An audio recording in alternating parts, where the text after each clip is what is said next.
Okay, this should be a second test of the live stream. I'm going to try a little bit differently things here. I reduced the bit rate, reduced the screen size. Hopefully that will improve the sound quality because there'll be less contention with the video stream. I don't think that I have very good Wi-Fi here, so I'm not thinking that simply having the bars Wi-Fi will be necessarily better than what I have at my home. So, as I said, it's going to be a dog and pony show. I already have the dog. We just have to get the pony at supply and demand.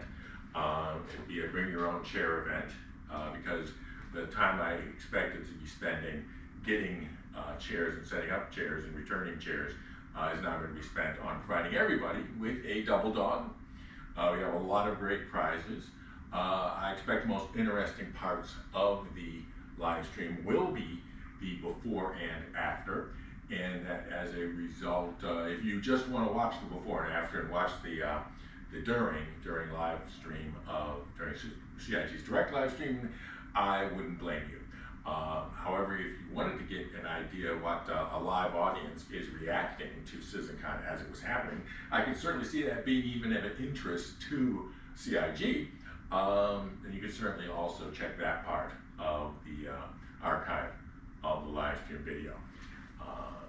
As I said, I suspect that, as I said, the purpose of Citizencon is to be a dog and pony show to let us know what to be excited about and to confirm that we should be excited about these things.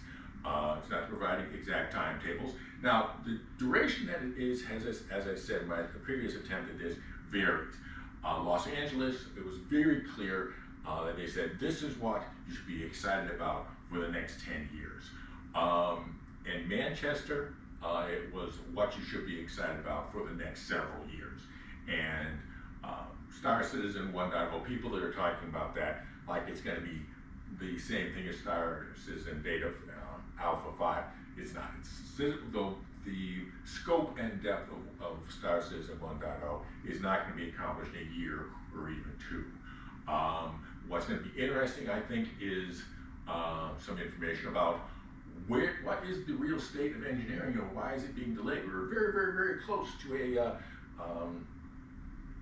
technical preview of it. They were teasing it almost on a daily basis, and then it disappeared. I suspect that's because people were taken to work on the problems with elevators, and so we may see a technical preview of both revised elevators and engineering all at the same time once that crew is able to get back to the engineering code. And there's several other tech previews we might very well see during the next year and teased at this year's Citizencon. A tech preview, Nick's Playground is definitely, I think, in the cards. People are expecting that Nick's is going to somehow jump straight into PTU and then jump straight into live, some sort of a surprise thing. I don't see that happening, and I see a few very good reasons why CIG wouldn't do it that way, specifically because it, if they just dropped it in the PTU and then just dropped it into live, everybody's going to be rushing right there. I'm sorry, Stranger, I kind of scared him with that. He's a skittish dog. Everyone's going to be rushing into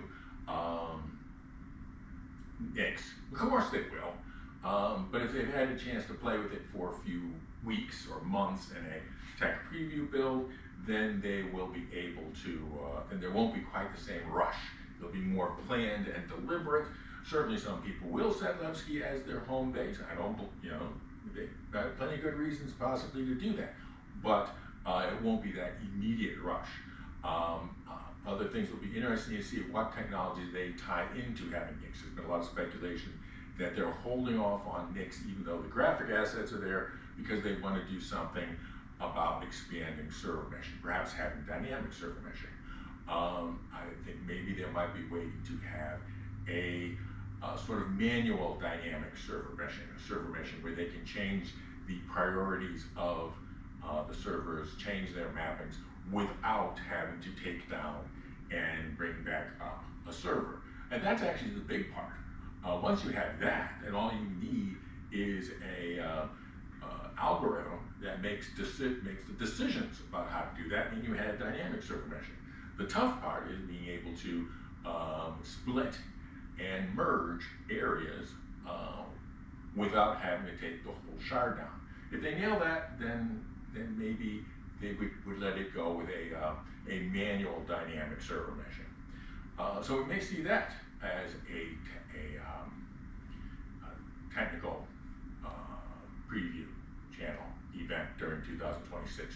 So it may very well be that if 2025 was the year of playability, which kind of got a bit sarcastic at the end, then 2026 will be the year of the tech previews.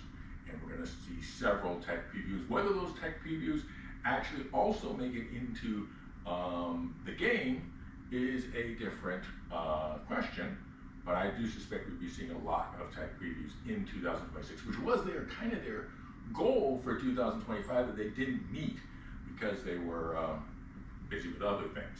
I do expect to see some sort of a tease about most likely a save the date about when they're going to have a separate 2-hour presentation about Squadron 42. Because they'll need to do that in January, February, March, Q1 of first quarter of 2026, if they're going to have any credibility of delivering it in 2026. Because as I said in the previous go of this, there's a whole straight set of things that have to happen in order to have an actual release, including press previews, private betas, pre-sales, etc., etc. They may tease us to which pre-sale channels will be available. One thing, will they make Squadron 42 available on Twitch? I know some people only think of Twitch to buy their games, but Twitch takes their cut as well. So it might just be a situation where they don't sell it through Twitch, only through Robert Space Industries. That's an interesting business decision. So we might see a tease on that, probably not. But again, that is clearly enough things to fill up an exciting 2 hours.